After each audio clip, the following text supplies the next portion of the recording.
कर रहे हैं और साथ ही रहने के लिए पैसे भी मुहैया करवा रहे हैं। कौन है ये लोग, इन सब से अब पूछताछ होगी। शाइस्ता परवीन और मिस्ट्री विमेन यानी शबाना के साथ साथ बमबाज गुड्डू मुस्लिम की भी तलाश लगातार जारी है, लेकिन बार बार जो गुड्डू मुस्लिम है वो पुलिस को चकमा दे रहा है। और अब ये बताया जा रहा है कि छत्तीसगढ़ में गुड्डू मुस्लिम की लास्ट लोकेशन मिली है, लेकिन वो अपना नाम बदल रहा है, अपना हुलिया बदल रहा है और बार बार पुलिस को चकमा देने की कोशिश कर रहा है। लेकिन कितनी जल्द गुड्डू मुस्लिम पुलिस की गिरफ्त में होगा, रिपोर्ट देखिए।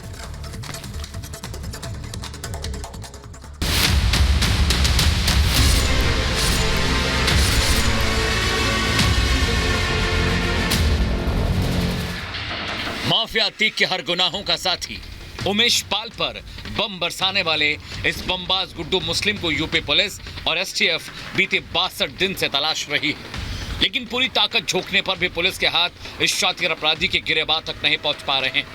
हालांकि अब 5 लाख के इनामी अतीक के इस बमबाज के बारे में बड़ा खुलासा हुआ है। जांच पड़ताल में पता चला है गुड्डू मुस्लिम प्रयागराज के चकिया का नहीं बल्कि सुल्तानपुर के गोसाईगंज का रहने वाला है। ये शातिर वारदात के बाद अपनी पहचान बदल लेता है। ये कई साल तक अपनी पहचान छिपाकर लखनऊ में रहा। गुड्डू मुस्लिम को लखनऊ विश्वविद्यालय के छात्र आयुष चौधरी के नाम से जानते थे। जिस गुड्डू मुस्लिम की तलाश आज यूपी एसटीएफ कर रही है, 1990 के दशक में गुड्डू मुस्लिम का एक आशियाना लखनऊ विश्वविद्यालय का ये चंद्रशेखर हॉस्टल भी हुआ करता था। हालांकि आज की तारीख में ये चंद्रशेखर आज़ाद गर्ल्स हॉस्टल हो चुका है, लेकिन 1990 के दौर में ये बॉयज़ हॉस्टल हुआ करता था और गुड्डू मुस्लिम सालों कहा जाता है कि इस हॉस्टल में रहा है। और उस दरमियान जो छात्र राजनीति थी उसमें कहीं ना कहीं जो छात्र नेता थे उनके लिए अलग अलग तौर पर काम करता था। माफिया अतीक के साथ जुड़ने से पहले गुड्डू मुस्लिम कई साल तक लखनऊ में रहा।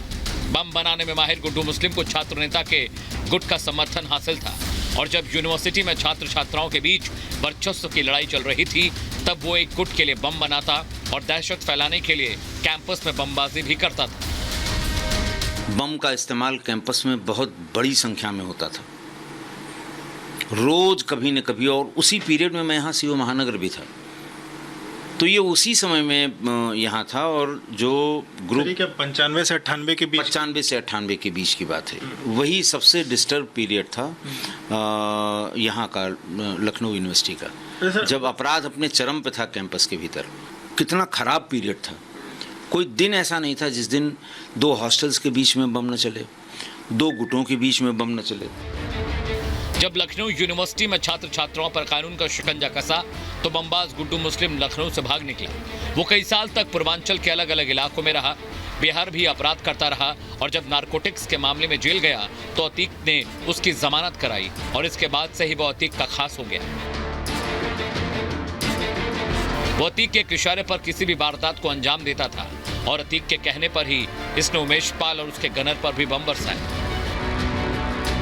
उमेश पाल की हत्या के बाद से गुड्डू मुस्लिम फरार है। बताया जा रहा है कि उसने अपना हुलिया बदल लिया है, दाढ़ी बढ़ा ली है और अलग अलग जगहों पर रहने के लिए नकली पहचान का इस्तेमाल करके पुलिस से बच रहा है। इतना ही नहीं, उसने पुलिस से बचने के लिए इन 2 महीनों में हिंदू नामों का इस्तेमाल भी किया। उसकी अंतिम लोकेशन छत्तीसगढ़ में मिली थी, लेकिन एसटीएफ उसके ठिकानों तक पहुंचती इससे पहले ही वो फरार हो गया। इसके बाद से वो कहां है किसी को नहीं पता। हालांकि एसटीएफ का दावा है कि अतीक का ये खास गुर्गा जल्द कानून के शिकंजे में होगा। Bureau report, Republic Bharat.